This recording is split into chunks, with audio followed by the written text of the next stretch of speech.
오늘은 여러분들이 옆 사람보다 프롬프트 훨씬 더 잘 쓸 수 있는 13가지 꿀팁에 대해서 제가 말씀드리려 합니다. 이거는 꼭 몰래 보시고 잘 활용하시면 옆 사람보다 훨씬 더 좋은 업무 성과 내실 수 있을 겁니다. 그럼 시작하겠습니다. 첫 번째는 단계별로 생각하세요 라고 명령의 끝에 추가하는 겁니다. 단순히 차근차근 생각해서 답변해라 이렇게 말씀을 추가하는 것만으로도 답변의 퀄리티가 훨씬 좋아진다고 합니다. 여러분의 특정 질문하신 다음에 끝에 영어로 think step by step 이라고 하시거나 한글로 차근차근 생각해서 답변하여라 라고 하는 것만으로 퀄리티가 올라간다고 합니다. 사람이랑 생각하시면 똑같습니다. 우리가 사람한테 부탁을 할 때도 마지막에 조금 천천히 한번 생각해보면 어떨까 라고 말할 때 조금 더 그 사람이 그 정보에 대해서 더 집중할 수 있겠죠. 그런 원리로 봐주시면 똑같습니다. 자, 두 번째는 예시를 제공하는 겁니다. 이런 식으로 good morning에 대해서 프랑스 말을 하고 example 2 땡큐에 대해서 메르시라고 예시를 주었죠. 이렇게 주었을 때 제가 이어서 또 영어로 해피라는 걸 치면 리스폰스로 프랑스어를 주게 될 겁니다. 이런 식으로 답변식을 지정해주게 되면 GPT가 어떤 분야에서 대답할지 더 확실하게 알 수 있기 때문에 꼭 예시를 주시면 좋습니다. 세 번째는 상황 설명을 잘 하는 겁니다. 질문을 물어보는 내가 누구이고 너는 앞으로 어떤 식으로 답변을 하고 그리고 우리가 누군가에게 청중이 있다면 그 청중은 누구인지까지 설명을 해준다면 T와 나 그리고 청중까지 이 세 명의 등장인물이 어떤 위치와 어떤 역할을 하고 있는지 좀 더 알 수 있다면 더 좋은 답변이 나오게 됩니다. 예를 들어서 GPT에게 너는 지금부터 마케팅과 세일즈를 가르치는 코치다 라고 명령을 해주시면 그 분야에 한정지어서 답변을 할 수 있기 때문에 좀 더 답변의 퀄리티가 올라가게 됩니다. 만약에 내가 답변을 생성하려고 할 때 이것을 볼 청중이 있다면 그 청중이 어린아이인지 혹은 중년인지 혹은 어떤 전문가인지에 따라서도 답변의 퀄리티가 달라질 거기 때문에 그런 것도 신경 써주시면 좋습니다. 요 프롬프트 꿀팁은 잘 모르시는 분들도 많으신데요. 여러분들이 강조하고 싶은 부분은 반복해서 써주시면 훨씬 좋습니다. 이것은 이미지 프롬프트를 만들 때도 동일한데요. 예시를 보면 사람들에게 카피라이팅에 대해서 설명하려고 해. 이 개념에 대해서 여기서 말하는 이 개념은 카피라이팅을 뜻하겠죠. 그런데 이 개념이라고 말하는 것에 대해서 자 그럼 좀 더 좋은 예시는 사람들에게 카피라이팅에 대해서 설명하려고 해. 그리고 한 번 더 카피라이팅에 대해서 설명해줘. 이런 식으로 가면은 이 내가 강조하고 싶은 부분을 확실하게 좀 더 특정 지을 수 있기 때문에 이 카피라이팅에 대해서 더 답변을 잘 해주게 될 겁니다. 그래서 이것도 이렇게 하시지 않았다면 특정 강조하고 싶은 구나 이런 부분들을 반복해서 적어주시는 걸 추천드립니다. 그리고 다섯 번째, 부정어는 최대한 삼가하시면 좋습니다. 예시를 바로 보면 강한 어조로 말하지 말아줘 라고 하면은 오히려 강한 어조로 말할 수가 있습니다. 부정어를 잘 인식하지 못하는 경우가 있다고 해요. 그래서 오히려 긍정어로 부드러운 어조로 말해줘 라고 하면 사실상 강한 어조로 말하지 말라는 말과 거의 비슷한 말이기 때문에 긍정어로 말을 해주시면 더 좋습니다. 여섯 번째는 명령을 쪼개서 넣으라는 겁니다.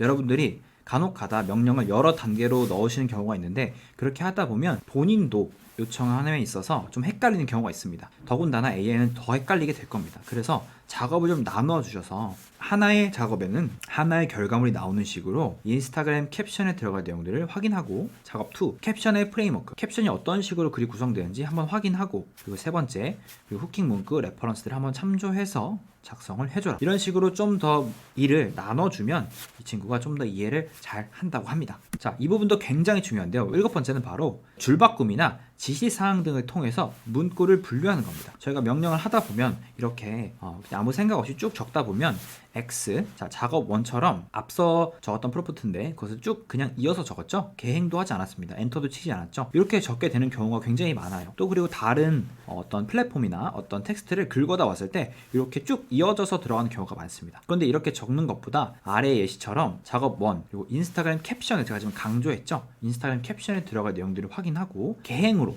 작업 1, 2, 3를 이렇게 개행이란 건 엔터로 이렇게 지금 제가 구분을 해줬죠. 이 엔터도 실제로 까보면은 문구가 있기 때문에 이 컴퓨터가 엔터를 인식을 합니다. 그래서 이렇게 엔터를 잘 쳐줘서 내용을 분류하시면 훨씬 더 이 친구가 구조화된 답변을 이해하시기가 훨씬 좋습니다. 자, 여덟 번째는 정중할 필요 없습니다. 여러분 바로 본론으로 얘기하시면 됩니다. 미안하지만 괜찮다면 고마워 이런 문구는 AI의 답변의 어떤 차이를 잘 만들어내지 못한다고 이미 알려져 있습니다. 그래서 이렇게 괜찮으면 적절한 커피 추천해 줄래? 이렇게 하는 것보다 바로 커피 추천해 줘 이렇게 바로 본론으로 가시는 게 훨씬 더 좋고 훨씬 더 미사여구도 줄겠죠. 이것도 굉장히 중요합니다. 9번째는 당신의 임무는 혹은 반드시 같은 수식어를 포함하는 겁니다. 예시를 바로 보겠습니다. 당신의 임무는 질문한 개념에 대해서 가르치는 선생님처럼 쉽게 설명하는 것입니다. 반드시 사람들의 예상되는 반응 시나리오를 포함하여라 라고 이렇게 어떤 특정 부분에 대해서 강조를 해주면 훨씬 더 답변이 올라가게 됩니다. 예를 들어 어떤 텍스트를 변형할 때 그 텍스트가 소실되는 경우도 굉장히 많습니다.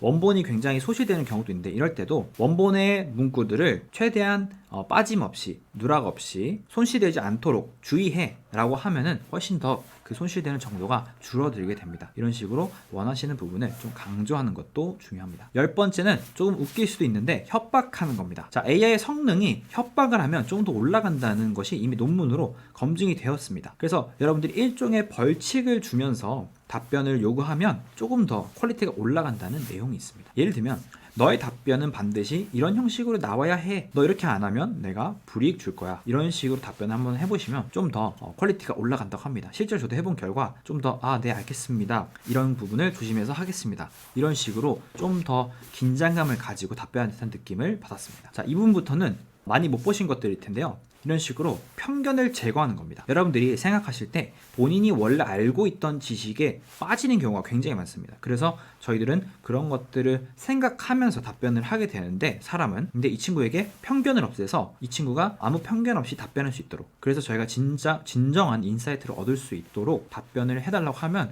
훨씬 더 저희가 미처 생각하지 못했었던 것들을 답변하는 경우가 많아집니다. 그래서 예시를 보면 아이들의 유년 시절 학습 능력을 평가할 때 어떤 사회적 편견이나 고정관념에 의존한 것을 피하고 퍼센테이지로 나타내라. 약간 이런 식으로 질문을 해보시면 훨씬 더 뭔가 내 생각과는 다른 내가 미처 생각하지 못했던 부분을 짚어주는 경우가 굉장히 많습니다. 이렇게 꼭 해보시면 좋을 것 같습니다. 12번째는 역질문을 요청하는 겁니다. 질문을 꼭 저희가 해야 된다고 생각할 필요가 없습니다. 내가 충분한 정보를 얻을 때까지 나에게 질문해줘라. 이렇게 할 수도 있는 겁니다. 예를 들면 내가 마케팅 공부를 하고 싶은데 어떤 특정 개념에 대해서 내가 이해도가 부족하다고 생각했을 때 이것에 대해서 내가 정보를 얻을 때까지 나에게 질문해라. 이렇게 할 수도 있는 겁니다. 특정 부분에 대해서 어떤 질문을 할지 안 떠오르는 경우도 있습니다. 그럴 때도 이렇게 이 부분에 대해서 내가 이해하고 싶은데 내가 이해할 때까지 질문해. 이렇게 할 수 있는 겁니다. 마지막 13번째도 앞선 것과 비슷한데요. 나에게 퀴즈를 내라고 하는 겁니다. 그래서 내가 특정 부분에 대해서 이해할 수 있을 때까지